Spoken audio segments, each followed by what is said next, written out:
दोस्तों नमस्कार। आप लोग कैसे हैं? मैं उम्मीद करता हूं कि आप सभी लोग बहुत ही अच्छे होंगे। दोस्तों मेरे इस YouTube चैनल में आपका स्वागत है। आज मैं आप सभी दोस्तों के बीच भारत का संविधान का आर्टिकल 29 और 30 पर चर्चा करूंगा। आर्टिकल 29 कहता है कि भारत के प्रत्येक नागरिकों को उसकी भाषा, लिपि और संस्कृति का संरक्षण करने का अधिकार दिया गया है।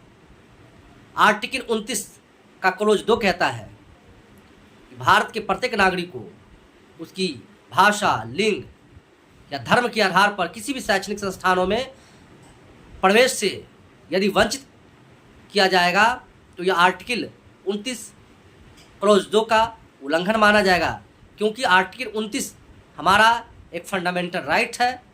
यदि इसका उल्लंघन किया जाता है तो भारत के संविधान में जो अधिकार हम सभी भारतीयों को दिया है, यदि किसी शैक्षणिक संस्थानों के द्वारा इस तरह का यदि उल्लंघन किया जाता है तो यह फंडामेंटल राइट्स का वायलेशन माना जाएगा।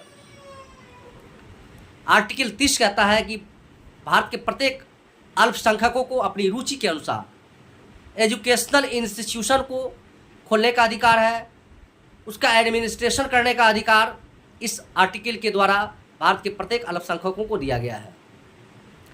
आर्टिकल 30 का सब क्लोज 2 कहता है कि राज्य यह नहीं कह सकता है कि जो शैक्षणिक संस्थान जो चल रहा है वह किसी मुस्लिम के द्वारा चलाया जा रहा है या किसी ईसाई के द्वारा चलाया जा रहा है या किसी जैन के द्वारा चलाया जा रहा है, उस शैक्षणिक संस्थानों को कोई अनुदान नहीं दिया जाएगा। यदि इस तरह का डिस्क्रिमिनेशन किया जाएगा राज्य के द्वारा तो यह आर्टिकल 30 का उल्लंघन माना जाएगा।